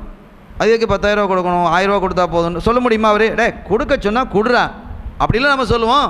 ஓன் காசா நான் கொடுக்க சொல்கிறோம் கொடு சொல்லுவோமா இல்லையா? இதை மாதிரி தான் அல்லாஹ் காசை நமக்கு தந்து வச்சிருக்கிறான். ஏன் பணம்லாம் சொல்லக்கூடாது. 2% கொடுன்னா கொடுத்துடணும். ஜக்காத்து கொடுக்கணும்னு அல்லாஹ் சொல்லிட்டான். அதனுடைய அளவு என்னங்கிறத கண்மணி நாயகம் செல்லதான்னு சொல்லிட்டாங்க. 2.5% கொடுங்குறாங்க, கொடுக்கணும். அல்லாஹ்வும் ரசூலும் தந்தது தானே. நமக்கு செல்வத்தை யார் தர்றா? அக்னாஹுமுல்லாஹு வ ரசூலுஹு மின் ஃபத்லி. அல்லாஹ் சூரத்து தௌபால சொல்லி காட்டுறான். இந்த மக்களை செல்வந்தராக ஆக்குவது அல்லாஹ்வும் அவனுடைய திருத்தூதருங்கிறான். அல்லாஹ் குர்ஆன்ல இருக்கு. ஒரு மக்களை அக்னாஹுமுல்லாஹு வ ரசூலுஹு மின் ஃபத்லி, அல்லாஹ்வினுடைய அருளால் இந்த மக்களை செல்வந்தர்களாக ஆக்கி வைப்பது, வசதி படைத்தவர்களாக அக்னியாக்களாக ஆக்கி வைப்பது யார் என்றால் அல்லாஹ்வும் அவனுடைய ரசூலும் தான் என்று அல்லாஹ் குர்ஆன்லயே சொல்றான். சூரத்து தௌபால இடம்பெறுது இந்த வசனம். இப்போ நம்ம என்ன யோசிக்கிறோம்? 2.5% கொடுக்கறதுக்கு இதுக்கு ஜகாத்து கொடுக்கணுமா, இதுக்கு தேவையில்லை தானே. இந்த தேவையில்லைன்னு கொண்டு வர்றதுக்கு என்னதெல்லாம் ஜோடிக்கிறாங்க. எவ்வளோ பெரிய நியாமத்துகள் அல்லாஹ் கொடுத்துருக்கிறான். இல்லை இந்த சாதாரணமான ஒரு கொஞ்சம் வருமானம் உள்ளவங்க இருப்பாங்களே, அவங்க பயந்து கரெக்டாக கொடுப்பாங்க. அதுக்காக வேண்டி விதிவிலக்கான செல்வந்தர்கள் இருக்கிறாங்க. பெரும்பாலான செல்வந்தர்கள் தன்னுடைய வருமானத்தில் முறையாக கணக்கு பார்த்து என்ன செய்யறதில்லை, கொடுக்கப்படுறது இல்லைங்கிறது தான் உண்மை. ஜக்காத்தை சரியாக கணக்கு பார்த்து கொடுக்கணும். செல்வந்தர்களுக்கு அல்லாஹ் தந்திருக்கிறான்னு சொன்னால் சல்லல்லாஹு சொல்கிறாங்க, அல்லாஹ் அவர்களை, இந்த ஏழைகளை, தேவை உடையவர்களை, வசதியற்றவர்களை உங்களினுடைய கையின் கீழால் ஆக்கி வைத்திருக்கிறான் அப்படின்னு ரசூலுல்லாஹ் சொல்கிறாங்க. சல்லல்லாஹு என்ன சொல்கிறாங்க? தேவையுடையவர்களை, வசதியற்றவர்களை, வறுமையில் இருக்கக்கூடியவர்களை செல்வந்தர்களாக இருக்கக்கூடிய உங்கள் கையின் கீழே ஆக்கி வச்சிருக்கிறான். அப்படின்னா என்ன அர்த்தம்? அவன் நாடுனா உங்களை அவங்க கை கீழே கொண்டு வந்துடுவான் அப்படின்னு ஒரு எச்சரிக்கையும் அதில் இருக்குன்னு இமாம்கள் எழுதுறாங்க. எனவே அந்த நன்றி விசுவாசத்துக்காக நமக்கு அல்லாஹ் அந்த தந்திருக்கிறான். அப்போ தந்தா நம்முடைய பொருள் அல்ல அது, அல்லாஹ் நம்ம கையில் தந்திருக்கிறான். நீ அவனுக்கு கொடு, இவனுக்கு கொடு. அவன் கடனாளியாக இருக்கிறான், அவனுக்கு கொடு. இவன் முசாஃபிராக இருக்கிறான், இவனுக்கு கொடு. இவன் ஃபக்கீராக இருக்கிறான், கொடு. இவன் மிஸ்கீனாக இருக்கிறான், கொடு. இவன் புதிய மார்க்கத்துக்கு வந்த முஅல்லஃபத்துல் குலூபாக இருக்கிறான், கொடுன்னு அல்லாஹ் சொல்கிறான். நம்ம கொடுத்துட்டு போவோமா? நம்ம கணக்கு பிள்ளை மாதிரி. ஆமாம், அடிமை தானே. கணக்கு பிள்ளையுமே அடிமை மாதிரி இருக்கிறோம். கணக்கு பிள்ளையாவது உங்கள்கிட்ட வேலை செய்ய முடியாதுன்னு போயிட்டு தூக்கி போட்டு போயிடுவான். நம்ம இருக்க முடியுமா? அல்லாஹ் தந்த பணத்தில் நம்ம என்ன செய்யணும்? நீ கொடுன்னா கொடுக்கணும். ஆனால் அவன் தந்து வச்சிருக்கிறான், நீ கொடுங்கிறான், கொடுத்துட்டு போகிறோம். இதைத்தான் நம்ம செய்யணும். 2.5%. ஆனால் பனு இஸ்ரவேலர்கள் 10% கொடுக்குறோம். அது யார் ஏற்படுத்தினா? சைனா யாக்கூப் அலைஹிஸ்ஸலாம் என்ன செஞ்சாங்க? ஏற்படுத்தினாங்க. அல்லாஹ் எனக்கு வசதி வாய்ப்புகளை தர்றதா சொல்லியிருக்கிறான். எனக்கு அல்லாவே என்னோட பேசிட்டான். கனவுல இப்படி ஒரு பேசக்கூடிய ஒரு பாக்கியம் எனக்கு கிடைச்சிருக்குது. அதோடு என்னுடைய பிள்ளைகளை அதிகப்படுத்தி தருவதாக என்ன செய்ய, என்னுடைய சந்ததிகளை பெருசாக்குறதாக சொல்லியிருக்கிறான். அதே மாதிரி நான் படுத்து கிடந்த இடத்தையே அல்லாஹ் தஆலா சிறப்பான இடமாக ஆக்குவேன்னு சொல்லியிருக்கிறான். இதெல்லாம் ஒரு பெரிய பாக்கியம் இல்லையா? அதனால் இன்ஷா அல்லாஹ் அல்லாஹ் எனக்கு வசதி வாய்ப்புகளை தரும் பொழுது நான் என்ன செய்வேன்? எனக்கு வரக்கூடிய வருமானத்தில் 10ல் 1 நான் கொடுத்துருவேன் அப்படின்னு என்ன செஞ்சுட்டாங்க? சொல்லிட்டாங்க. 10ல் 1 என்ன செஞ்சுட்டாங்க? கொடுப்பதாக அவர்கள் நேர்ச்சை செய்தார்கள். அதற்கு பிறகு அவங்க என்ன செஞ்சாங்க? அங்கேருந்து புறப்பட்டு லாபான் என்று சொல்லக்கூடிய அவங்களுடைய மாமா இடத்துல என்ன செஞ்சாங்க? வந்து சேர்ந்தார்கள். வந்து சேர்ந்து அங்கே மாமாவுக்கு 2 பெண் மக்கள் இருந்தாங்க. 2 பொம்பளை பிள்ளைகள் இருக்கிறாங்க, மாமா மகள். ஒன்று லியா, இன்னொன்று ராஹில். லியா ராஹில் 2 பிள்ளைகள் இருந்தாங்க. ஏற்கனவே அந்த தகவல் கொடுக்கப்பட்டு அவங்க என்ன செஞ்சாங்க? மருமகனை வரவேற்று பாப்பாவா எல்லாம் அம்மா ஏற்கனவே செய்திகளை சொல்லி இருக்கிறாங்க. என்ன தங்கச்சி நீ அங்கே பாதுகாப்போடு இருக்கலாம், உனக்கு எல்லா வசதிகளும் இங்கே இருக்குது. அவர் கொஞ்சம் வசதி வாய்ப்புகளோடு இருக்கிறார், நிறைய ஆட்டுக்கடைகள்லாம் வச்சுருக்கிறார். அதற்கு பிறகு அங்கே கொஞ்ச நாள் என்ன செய்கிறாங்க? மாமாட்ட இருக்கிறாங்க. இருந்தவுடனே அதுக்கு பிறகு அவங்க வந்து இளைய மகளாக இருக்கக்கூடிய ராஹில், இவங்க தான் ரொம்ப அழகானவங்க. மூத்த மகள் லியாவை விட ராஹில்ங்கிற ரொம்ப அழகாகவும் அற்புதமான ஒரு பெண்ணாகவும் குணத்தில் சிறந்த பெண்ணாகவும் இருந்ததின் காரணத்தினால் அந்த ராஹில மாமா மகளை கல்யாணம் முடிக்கிறதுக்கு யாக்கூப் அலைஹிஸ்ஸலாம் விரும்புகிறாங்க. அப்போ இது மாமாவுக்கும் தெரிய வருது. அப்போ மாமா கூப்பிட்டு சொன்னார், இந்தாப்பா என் பிள்ளைய நான் உனக்கு கல்யாணம் முடித்து தர்றேன், ஆனால் அதுக்கு நீ என்ன செய்யணும்? 7 ஆண்டு காலம் என்னிடத்துல ஆடு மேய்க்கணும். 7 வருஷம் நீ என்ன செய்யணும்? ஆடு மேய்க்கணும். என்னுடைய ஆட்டெல்லாம் நீ பார்த்துக்கிடணும். பெரிய ஆட்டுக்கடை. சரின்னு சொல்லி என்ன செஞ்சுட்டாங்க, 7 ஆண்டு காலம் ஆடுகள் மேய்த்து கொண்டு எல்லாம் முடிஞ்சது. 7 வருஷம் முடிஞ்சதுக்கு பிறகு ஒரு நாள், ஓப்பா நான் சொன்ன மாதிரி என் பிள்ளைய நான் உனக்கு என்ன செஞ்சிடறேன், கல்யாணம் முடித்து தந்துடுறேன்னு சொல்லி அந்த என்னுடைய மகளை நான் உனக்கு கல்யாணம் முடித்து தந்தேன் ஏற்பாடு செஞ்சு. முன்னால் அந்த ஷரியத்தில் வந்து ஈஜா கபூல்லாம் எப்படி இருந்திருக்குமோ நமக்கு தெரியாது. வாப்பாக்காரர், பொண்ணோட வாப்பாக்காரர் என் பிள்ளைய உனக்கு கல்யாணம் முடித்து தந்தேன்னு சொல்லிட்டார், முடிஞ்சுது. அதற்கு பிறகு தன்னுடைய குடும்பத்தார்கள் எல்லாத்தையும் அழைத்து ஒரு அற்புதமான விருந்து வைத்து என்ன செஞ்சிட்டாங்க, கல்யாணம் முடிஞ்சுது. இரவிலே தன்னுடைய மகளை என்ன செய்யப்படுது, அனுப்பப்படுது. அறைக்குள்ளே வர்றாங்க, பார்த்தா ராஹில் வரல, லியா வர்றாங்க. ஆஹா, மாமா நம்மளை ஏமாற்றிட்டாங்களே, நாம் இளைய பிள்ளையை தானே நம்ம விரும்பணும். லியாவை பொறுத்த வரைக்கும் கண் பார்வை ரொம்ப குறைவு, உடம்பும் ரொம்ப மெலிஞ்சு கொஞ்சம் அழகற்ற தன்மையில் இருப்பாங்க. இப்படிப்பட்ட ஒரு பெண்ணை என்னிடத்தில் அனுப்பிட்டாங்களே என்று ரொம்ப வருத்தமாக இருந்தது. மறுநாள் காலை பொழுதில் தன்னுடைய மாமா இடத்துல போய் சொன்னாங்க, மாமா நீங்கள் இப்படி வாக்கு மாற்றம் செஞ்சிட்டீங்களே, நான் ராகில தானே கேட்டேன், இளைய பிள்ளையை தானே நம்ம கேட்டேன், நீங்கள் மூத்த பிள்ளை எனக்கு கல்யாணம் முடித்து வச்சுட்டீங்களே என்று சொல்லும் பொழுது சொன்ன, நான் ஒன்றும் மோசடி செய்யலை, நீ ராகில விரும்பினா நான் ராகில உனக்கு கல்யாணம் முடிச்சு தருவேன்னு சொன்னேன்னா, என் பிள்ளைய உனக்கு கல்யாணம் முடிச்சு தரேன்னு சொன்னேன், என் பிள்ளைய நான் உனக்கு கல்யாணம் முடிச்சு தர்றேன்னு சொன்னேன். அந்த அடிப்படையில் இன்னொன்று ஒரு விஷயத்தை நீ வழங்கிக்கிடணும். என்னென்னு கேட்டால், மூத்த பிள்ளை இருக்கும்போது நான் இளைய பிள்ளையை கல்யாணம் முடிச்சு கொடுக்க முடியுமா? இளைய பிள்ளையை கல்யாணம் முடிச்சுட்டா இனி மூத்த பிள்ளை யார் வந்து கல்யாணம் முடிப்பா, ஏன் கல்யாணம் முடிக்கலையா, என்னவா ஏதா அப்படின்னு பெரிய பிரச்சனைகள் வருமா இல்லையா? இன்றைக்கி நம்ம ஊரில் இருக்கத்தானே செய்யுது. இளைய பிள்ளையை கல்யாணம் முடிச்சுட்டா மூத்த பிள்ளையை வச்சுட்டு இளைய பிள்ளையை கல்யாணம் முடிக்கிறாங்களே, அது ஒரு முறையும் இல்லை. கேட்கவும் செய்வாங்க, மக்கள் கேட்கவும் செய்வாங்க. இந்த மாதிரி பிரச்சனைகள் வந்துடுமாவாம்பா. அதனால தான் என்னுடைய மகளை நான் என்ன செஞ்சுருக்கிறேன், மூத்த மகளை உனக்கு கல்யாணம் முடிச்சு தந்தேன். நான் அவங்கள விரும்ப இல்லையே, என்னுடைய விருப்பம் பிறகாக தான் நீங்கள் கல்யாணம் முடிச்சு வச்சுருக்கணும் இவங்க சொல்கிறாங்க. சரி, கல்யாணம் முடிஞ்சிட்டு இப்போ உனக்கு ராகில கல்யாணம் முடியும் அப்போ தானே, சரி பிரச்சனை இல்லை, நீ என்ன செஞ்சுக்க, உனக்கு ராகிலையும் கல்யாணம் முடிச்சு தானே, இன்னும் 7 வருஷம் ஆடை மேய்க்கணுட்டாங்க. இன்னும் ஒரு 7 வருஷம் நீ என்ன செஞ்சுக்கோ, என்னுடைய ஆடுகளை மேய்க்கணுட்டாங்க. அதே மாதிரி 7 வருஷம் என்ன செஞ்சாங்க, திரும்பவும் ஆடுகளை மேய்த்தார்கள். மேய்த்ததற்கு பிறகு ராகில கல்யாணம் முடித்து கொடுத்தாங்க. அவர்களுடைய சமூகத்தில் ராத்தாவின் தங்கச்சியும் கல்யாணம் முடிக்க முடியும், அந்த ஷரியத்தில் ஆகமாக இருந்தது.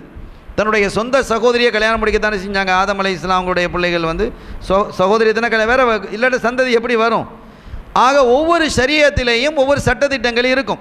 இப்போ ஜக்காத்துடைய விஷயம் சொன்னோம் இல்லையா, அவங்களுடைய விஷயத்தில் 10%, நமக்கு 2.5%. அதே மாதிரி 2 சகோதரிகளை ஏக காலத்தில் கல்யாணம் முடிக்கலாம். இப்போ குர்ஆன் வந்து நம்ம என்ன செய்து தடை விதிக்கிறது, வஅன்தஜ்மஉ பைனல் உஹ்தைனி, 2 சகோதரிகளுக்கு மத்தியில் ஜம்மு நீங்கள் பண்ணக்கூடாது என்று என்ன செய்யுது. ஆனால் குர்ஆன் அதை சொல்லுது, குர்ஆன் இதை சொல்லுது. ஆனால் ஸல்லல்லாஹு அலைஹி வஸல்லம் இதிலிருந்து வேறு விளக்கங்கள்லாம் எடுக்கிறாங்க. 2 சகோதரிகள் மட்டும் இல்லை, குர்ஆனில் வந்து யாரெல்லாம் ஹுரிமத் அலைக்கும் உம்மஹாத்துக்கும் என்று சொல்லிட்டு வர்றாங்க. அல்லாஹ் யாரெல்லாம் உங்களுக்கு ஹராமாக்கப்பட்டிருக்கிறாங்க, உங்களுடைய தாய்மார்கள், சகோதரிகள், மாமிமார்கள், அல்லாஹ் சொல்லிட்டு வர்றான். அதில் 2 சகோதரிகளை ஜம்மு பண்ணக்கூடாதுண்டு. அது மட்டுமல்ல, நம்ம யாரை முடிக்கிறோமோ, ஒரு பெண்ணை நம்ம முடிக்கிறோன்னு வைங்க, ஒரு பிள்ளையை நம்ம கல்யாணம் முடிக்கிறோம், ஒரு மனைவி, நம்ம 2 கல்யாணம் 3 கல்யாணம் 4 கல்யாணம் முடிக்கலாம் தானே. அப்படி முடிக்கக்கூடிய ஆற்றல் படைத்த ஒருவர் 2வது கல்யாணம் முடிக்கிறதுக்கு விரும்புகிறார். அவருடைய அந்த தன்னுடைய மனைவியின் சகோதரியை கல்யாணம் முடிக்கக்கூடாதுங்கிறது குர்ஆன் சொல்லி காட்டுது. ஆனால் சகோதரியை மட்டுமில்லை, இதிலிருந்து சட்டங்கள் விளக்கங்கள் இமாம்கள் ஸல்லல்லாஹு அலைஹி வஸல்லம் கவுலிலிருந்து மெனிசுறாங்க எடுக்கிறாங்க. இந்த நம்முடைய மனைவியை ஒரு ஆண் என்று வச்சுக்கிடுங்க. உதாரணமாக ஒரு ஆம்பளையாக இருந்தால் இந்த மனைவி வேறு எந்த பெண்களையெல்லாம் கல்யாணம் முடிக்க முடியாதோ, கல்யாணம் முடிக்க முடியாதுன்னு வரும் இல்லையா, அவங்களையெல்லாம் இவங்க கல்யாணம் முடிக்கக்கூடாது. இப்போ உதாரணமாக அந்த மனைவி இருக்கிறான்னு வைங்க, அந்த மனைவி உடைய சகோதரியை கல்யாணம் முடிக்கக்கூடாது. சரி, இந்த மனைவி நீங்கள் ஆணாக வச்சுக்கிட்டு அவங்களுடைய தாய் மாமியை கல்யாணம் முடிக்க முடியுமா? முடியாது. எனவே இந்த நம்முடைய மனைவியும் மனைவியினுடைய பாப்பா கூட பிறந்தவங்களையும் கல்யாணம் முடிக்க முடியாது. மனைவியும் மனைவியினுடைய சாட்சி பெருமாவையும் கல்யாணம் முடிக்க முடியாது. மனைவியும் மனைவியினுடைய உம்மம்மாவையும் கல்யாணம் முடிக்க முடியாது. இந்த மனைவி யாரையெல்லாம் கல்யாணம் முடிக்க முடியாது, ஒரு ஆணாக வைத்து எந்த பெண்ணை எல்லாம் கல்யாணம் முடிக்க முடியாதோ அவங்களையெல்லாம் நம்ம கல்யாணம் முடிக்க முடியாது. மனைவியை நம்ம அந்த மனைவி என்ன செஞ்சிட்டார், அவர் வந்து தலாக்கு சொல்லிட்டாரோ அல்லது மனைவியை மௌத்தாயிட்டாலோ அவங்க என்ன செஞ்சுக்கலாம், அப்போ அந்த பெண்ணை முடிக்கலாம், திருப்பி ஜம்மு பண்ணக்கூடாது. இது மார்க்கத்தில் உள்ள சட்டம். ஆனால் யாக்கூப் அலைஹிஸ்ஸலாமுடைய காலத்தில் வந்து 2 சகோதரிகளை கல்யாணம் முடிச்சுக்கிடலாம் அப்படிங்கிற சட்டம் என்ன செய்து இருந்தது. அதனால் சொன்னாங்க, சரிப்பா லாபான்னு சொன்னால், சரி நான் உனக்கு கல்யாணம் முடிச்சு தரேன் யாக்கூப், உங்களுக்கு நான் கல்யாணம் முடிச்சு தர்றேன், இளைய மகளையும் உங்களுக்கே நான் கல்யாணம் முடிச்சு தர்றேன், ஆனால் நீங்கள் அதுக்கு 7 வருஷம் நீங்கள் என்ன செய்யணும், ஆடு மேய்க்கணுன்னாங்க. அதற்கு பிறகு என்ன செஞ்சாங்க, 7 ஆண்டு காலம் திரும்பவும் ஆடு மேய்த்து அதற்கு பிறகு ராஹிலாவை என்ன செஞ்சாங்க, கல்யாணம் முடித்தாங்க. கல்யாணம் முடித்து 2 மனைவியோடையும் வாழ்ந்தாங்க, வாழத்தான் செஞ்சாங்க. ஆனால் அவங்க விரும்பினது ராஹிலை தான். இதில் என்ன விஷயம்னு கேட்டால், முதலாவதாக குழந்தை பெற்றெடுத்தது யார் என்று கேட்டால் லியா, மூத்த மனைவி தான் குழந்தை பெற்றெடுக்கிறாங்க. அந்த பிள்ளைக்கு, மூத்த பிள்ளைக்கு ரூபில் அப்படின்னு என்ன செய்கிறாங்க, பேர் வைக்கிறாங்க. அதற்கு பிறகு அடுத்து அவங்களுக்கு குழந்தை பிறந்துக்கிட்டே இருந்து சம்ஊன், லாவி, யகூதா என்றெல்லாம் இப்படி குழந்தைகள் பிறந்து கொண்டே இருந்தது. ராஹிலுக்கு குழந்தை பிறக்க இல்லை. இதனால் என்ன செய்ய, ராஹிலுக்கு கொஞ்சம் மூத்த மனைவி சகோதரி மீது ஒரு பொறாமை ஏற்பட்டது. ஆஹா, நமக்கு பிள்ளை கிடைக்கலையே. இதெல்லாம் இயல்பாக வர்றது தான், பெண்களுக்கு இடையில் இது சாதாரணமாக நடைபெறக்கூடிய ஒரு விஷயங்கள் தான். ஆக எப்படின்னாங்க, அதனால் சில காரியங்களை அவங்க என்ன செய்தார்கள். இன்ஷா அல்லாஹ் அதை நாம் நாளை வரலாற்றிலே நாம் விரிவுபடுத்துவோம். அருமையான பெருமக்களே, இதற்கு பிறகு ஒரு செய்தியை மட்டும் நான் குறித்து நான் நிறைவுபடுத்துவேன். சைனா யாக்கூப் அலைஹிஸ்ஸலாம் அவர்கள் பிந்திய காலத்தில் அவர்களுக்கு வருமானம் கிடைத்த போது அதிலிருந்து 10ல் 1 என்ன செஞ்சாங்க, கொடுத்தாங்க. அதே மாதிரி எந்த இடத்தை அல்லாஹு தஆலா ரப்புல் ஆலமீன் அல்லாஹ் ஜல்ல ஷானஹு வ தஆலா நான் இந்த இடத்தை உங்களுக்கு புனிதமானதாக ஆக்குவேன் என்று அல்லாஹ் சொன்னானோ அந்த இடத்துல ஒரு பள்ளி என்ன செஞ்சாங்க, கட்டினாங்க. அந்த இடத்துல என்ன செஞ்சாங்க, சைனா யாக்கூப் அலைஹிஸ்ஸலாம் ஒரு பள்ளியை கட்டினார்கள். ஆனால் கட்டி முடிக்கையில் கட்ட ஆரம்பித்தாங்க. அதுதான் பைத்துல் மக்தஸ். யாக்கூப் அலைஹிஸ்ஸலாம் கட்ட ஆரம்பித்தாங்கல்ல, அதுக்கு பின்னால் சுலைமான் அலைஹிஸ்ஸலாம் பின்னால் அதை நிறைவுபடுத்தினாங்க. அந்த இடத்த கட்ட ஆரம்பித்தது யார் தான், யாக்கூப் அலைஹிஸ்ஸலாம் அவர்கள் தான் கட்டினாங்க. அவங்க தான் பனு இஸ்ரவேலர்களுடைய தந்தையாக இருக்கிறாங்க. அப்படிப்பட்ட அவர்கள் தான் இந்த பைத்துல் மக்தஸை அவர்கள் கட்ட ஆரம்பித்தார்கள். ஆனால் அதை பிரம்மாண்டம் படுத்தி ரொம்ப அழகுபடுத்தி உயர்வாக கட்டி முடித்தது சுலைமான் அலைஹிஸ்ஸலாம் அவர்கள் கட்டி முடித்தாங்க என்று வரலாறை நாம் விளங்கிக் கொள்கிறோம். அருமையான பெருமக்களே, நபிமார்களுடைய வரலாறு என்பது நம்முடைய கல்புகளுக்கு ராகத்தை தரக்கூடியதாகவும் இருக்கும், நம்முடைய சிந்தனைக்கு நல்ல வெளிச்சத்தை தரக்கூடியதாக இருக்கும். அதே மாதிரி நிறைய படிப்பினைகள், மற்ற ஷரியத்தினுடைய சட்டத்திட்டங்கள் இவைகளெல்லாம் விளங்கிக் கொள்வதற்கு நபிமார்களினுடைய வரலாறுகள் துணை நிற்கிறது என்பதை நாம் விளங்கிக் கொள்வோமாக. அந்த நபிமார்களை, அல்லாஹ்வினுடைய தூதர்களாக இருக்கக்கூடிய அந்த பெருமக்களை உள்ளம் நிறைந்து நேசிக்கக்கூடியவர்களாக நாம் இருந்து அவர்களினுடைய வரலாற்றின் மூலமாக நிறைய படிப்பினைகளையும் பாடங்களையும் நாம் பெற்று அதன் வழியிலே நாம் நடக்கணும். கண்மணி நாயகம் ஸல்லல்லாஹு அலைஹி வஸல்லம் அவர்கள் எல்லா நபிமார்களையும் எப்படி மேன்மைப்படுத்தினார்களோ, அவங்க சொல்லிட்டாங்க, எந்த நபிமார்களையும் என்ன செய்யக்கூடாது, யாரும் குறைத்து பேசிவிடக்கூடாது என்பதில் கண்ணும் கருத்துமாக என்ன செஞ்சாங்க, இருந்தாங்க. அதுக்கு ஒரு சின்ன ஒரு உதாரணம், ஒருவர் மூசா அலைஹிஸ்ஸலாம் எங்கள் நபி தான் ரொம்ப உயர்ந்தவர் அப்படின்னு என்ன செஞ்சாங்க, பேசினாங்க. ரசூலுல்லாஹ் விட மூசா நபி தான் உயர்ந்தவங்க, மேலானவங்கன்னு பேசினாங்க. இந்த சஹாபிக்கு கோபம் வந்துட்டு கன்னத்தில் ஓங்கி அடிச்சுட்டாங்க யகூதியை. அந்த யகூதி ரசூல் ஸல்லல்லாஹு அலைஹி வஸல்லம் அவர்களிடத்தில் முறையிட்டாங்க, பாருங்கள் நான் இப்படி சொன்னதுனால உங்கள் தோழர் என்னை அடிச்சிட்டாரு அப்படின்ட்டு. ஸல்லல்லாஹு அலைஹி வஸல்லம் கண்டிச்சாங்க, நீங்கள் அந்த மாதிரிலாம் அடிக்கக்கூடாது. மூசா அலைஹிஸ்ஸலாமுடைய மக்காம் என்ன தெரியுமா, எவ்வளோ உயர்ந்தவர் தெரியுமா, அவங்க ரொம்ப மேன்மையானவர்கள் என்றெல்லாம் ஸல்லல்லாஹு அலைஹி வஸல்லம் பிற நபிமார்களை மிக உயர்வாக பேசியிருக்கிறார்கள்.